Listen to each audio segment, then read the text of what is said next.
तो आप उससे रॉ मटेरियल लेके अपने पास खुद उसको बना रहे होते हैं, क्या कर रहे हैं? नहीं, हम रॉ मटेरियल खुद इंपोर्ट करके देते हैं और इंपोर्ट करके हम अपने पार्टनर को देते हैं, तो वो फिर उनकी मैन्युफैक्चरिंग करते हैं। और आप उसकी बेसिकली लेबलिंग खुद कर रहे हैं? यस, हम एक प्राइवेट लेबल ब्रांड है, तो हम अपने ब्रांड का नाम खुद जो है यूज़ करते हैं। वन ऑफ देम इज़ जो सोशल मीडिया पे लोग देखते हैं और अल्हम्दुलिल्लाह काफ़ी जो है वो नोन ब्रांड है, सेंट्स एंड सीक्रेट्स के नाम से, और सेकंड इज़ मैनिग्मा के नाम से। तो क्योंकि अज्यूम ये जा रहा है कि जब आपने बोला ना कोरंगी में खोले, तो कोरंगी में मुझे ऐसा लग रहा है कि आपकी बड़ी सी फैक्ट्री होगी, उसके अंदर कुछ प्रोडक्ट बन रही है। तो कोरंगी वहीं इतनी दूर जाने का, जब आपकी रिहाइश तो यहीं करीब में ही आई थिंक। यस, बेसिकली एक तो इंडस्ट्रियल एरिया का एज होता है, नंबर वन। नंबर टू, वो फैक्ट्रीज़ में खुद डायरेक्टली ओन नहीं करता, तो जो ऑलरेडी पार्टनर्स ओन करते हैं तो उनकी वो इंडस्ट्रियल एरियाज़ में एक लेगेसी फैक्ट्रीज़ बनी हुई हैं, एक फैमिली बिजनेसेस चल रहे हैं, तो वो ऑलरेडी वहीं पर जो है वो लोकेट हैं। फिर उनको इंडस्ट्रियल एरिया से फैक्ट्री को, क्योंकि आप इंडस्ट्रियल एरिया से बाहर आप रेजिडेंशियल एरिया में ऑपरेट नहीं कर सकते, तो इसलिए वो जो है इंडस्ट्रियल एरिया में ऑपरेट होती हैं। मतलब कराची में जैसे कोरंगी है, लांडी है और साइट एरिया एक्सेट्रा। तो आप वहाँ पे सारा का सारा ऑपरेट कर रहे हैं। यस। अभी जो ट्रेंड नए नए आते रहते हैं, अब अभी आपका इंटरेस्ट तो मतलब डिजिटल मार्केटिंग में राइट ज़्यादा है ना, या फैक्ट्री वाली साइड पर है? एट कोर अब जिस तरह का बिजनेस जिस स्केल पे जा चुका है, तो सारी चीज़ें ही देखनी पड़ती हैं, फैक्ट्री साइड भी देखनी मज़ा पड़ती किस है। चीज़ में आता है असल में बेसिकली? मज़ा जो है वो मुझे फैक्ट्री साइड में ज़्यादा आता है। डेफिनेटली मेरा कोर प्रोफेशन जो है वो परफॉर्मेंस मार्केटिंग है, तो एक डिजिटल मार्केटिंग का जो शौक और पैशन जो है वो तो अपनी जगह है, बट फैक्ट्री साइड कभी देखी नहीं थी, मशीन्स कभी देखी नहीं थी, किस तरह स्केल पे काम होता है वो कभी देखा नहीं था, तो वो अब जो है रिसेंटली एक्सप्लोर कर रहा हूँ, तो वो उसको भी इंजॉय कर रहा हूँ। तो ट्रेंड को कैसे अप टू डेट रखते हैं? मतलब एक तो आपका ई कॉमर्स वाली साइड है जिसमें आपकी पूरी डिजिटल मार्केटिंग है, एज यू सेड कि आपका, मुझे बता रहे थे आप कि आपका कोई पूरे स्टूडियो वगैरह भी है, तो वो भी थोड़ा सा शेयर करें, वो क्या सारा सिस्टम चल रहा है आपका?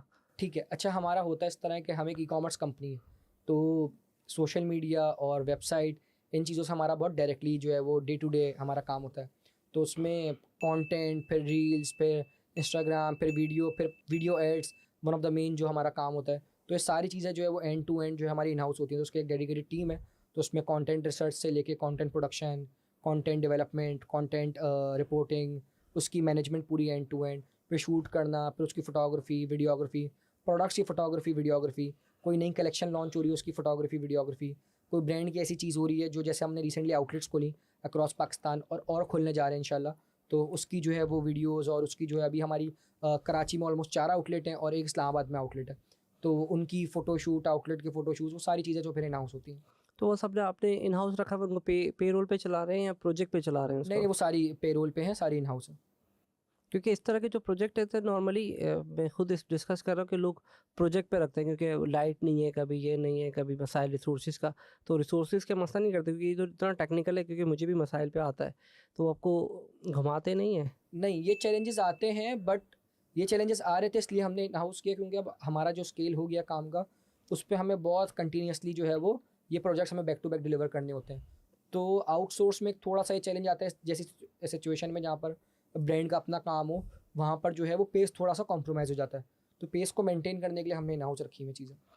डिजिटल मार्केटिंग की अगर बात करें तो व्हाट डू यू थिंक कि क्या मिथ है हमारे इस पाकिस्तान के अंदर? ऐड चलाएंगे सेल आ जाएगी। हाँ, तो इस एक्सप्लेन तो करें, वो तो मैं समझ गया। ये मिथ ये है कि लोगों को लगता है ऐड कि चलाएं। सिर्फ ऐड चलाने से ही सेल आ जाएगी, जबकि ऐसा नहीं है। आपकी प्रोडक्ट्स की एक जो है वो अंडरस्टैंडिंग होनी चाहिए, प्रोडक्ट की एक जो है वो कोई वैल्यू एडिशन होनी चाहिए, कोई आपके ब्रांड या प्रोडक्ट की यूएसपी होनी चाहिए, और फिर आपकी जो है वो पूरी एंड टू एंड फनल और पूरा प्रोसेस जो है वो एक जो है वो इंटीग्रेटेड होना चाहिए, कि उसमें ऐसा ना हो कि आपका ऐड बहुत अच्छा है, आपकी वेबसाइट अच्छी नहीं है, आपकी वेबसाइट अच्छी है तो आपका ऑर्डरिंग प्रोसेस अच्छा नहीं है, आपका ऑर्डरिंग प्रोसेस अच्छा है तो आपकी डिलीवरी अच्छी नहीं है, आपकी डिलीवरी अच्छी है तो आपका पोस्ट बाइंग एक्सपीरियंस है वो अच्छा नहीं है, आपकी पॉलिसीज अच्छी नहीं है, तो ये पूरा एंड टू एंड प्रोसेस है। और ये जस्ट लाइक जिस तरह फिजिकल बिजनेसेस, कन्वेंशनल बिजनेसेस चलते हैं, वैसे पूरा ऑपरेट होता है, बट लोगों को लगता है शायद ऐड ई चलाएंगे। कॉमर्स और digital marketing is only about add चलाना, जो ऐसा नहीं है। कोई स्टोरी से समझाया ना कि आपके साथ भी तो हुआ होगा, क्योंकि कहीं ना कहीं आपने भी सोचा होगा शायद मैं ऐड चलाऊंगा, तो क्योंकि जो भी डिजिटल मार्केटिंग में आता है, मैं खुद भी आता, मुझे ऐसा लगा कि ऐड चलाऊंगा या ऐसे ही करूंगा और बहुत सारे कस्टमर आ जाएंगे, लेकिन ऐसा होता है पहले तो शुरू में हम कंटेंट डाल डाल के करते थे, तो ऐसी क्या गलती आपने उस वक्त की? किसको कहता है यार, ये this is the biggest mistake, कि मैंने जब डिजिटल मार्केटिंग करने लगा तो ये मुझे लगा कि ये मैंने बहुत बड़ी गलती की है?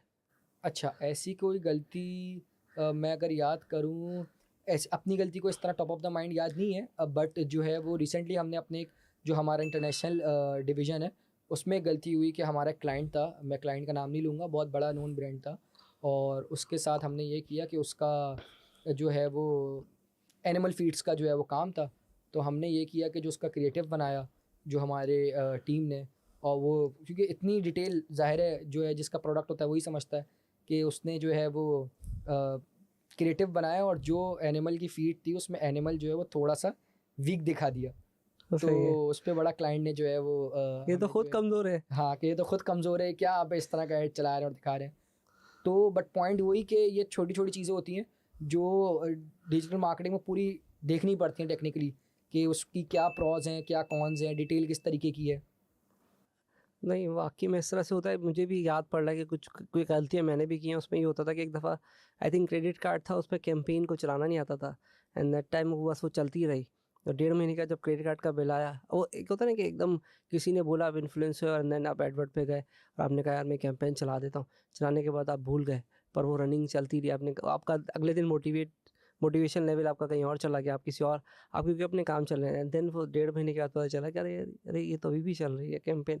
तो ये होती है, और ये मैंने देखा सिर्फ मेरे साथ नहीं होती। मुझे लगा शायद अब वो सेम स्टोरीज रहेंगे, लेकिन definitely this is the new कि आपने इमेजेस में गलती की है। हाँ, नहीं, ये डिफरेंट डिफरेंट गलतियाँ होती हैं। अब मुझे अभी आपकी बात से याद आया, एक गलती हमने जो है वो ये की थी कि मैं आउट ऑफ कंट्री था, और मैंने अपना जो है वो जो ऐड अकाउंट है वो आउट ऑफ कंट्री जो है लोकेशन से लॉगिन कर लिया। तो हमें जो बड़े ऐड अकाउंट्स होते हैं और जो बड़े क्या कहते हैं ब्रांड्स होते हैं, उनको जो टेक कंपनीज होती हैं like Facebook, Google, Snapchat, TikTok etcetera, ये आपको की अकाउंट मैनेजर्स असाइन करती हैं। तो जो हमारी कैम थी, she was a Indian girl, very learned girl, और उनसे बहुत सीखने को मिला। तो उन्होंने जो है वो मुझे कॉल्स कर रही थी, और मेरा नंबर आउट ऑफ रीच तक, मैं आउट ऑफ कंट्री था। तो उन्होंने मेरा एड अकाउंट जो है वो रिस्ट्रिक्ट कर दिया, क्योंकि मैं उनको बताना भूल गया था कि मैं आउट ऑफ कंट्री हूँ, और मैं आउट ऑफ कंट्री जो है वो लॉग इन करूँगा।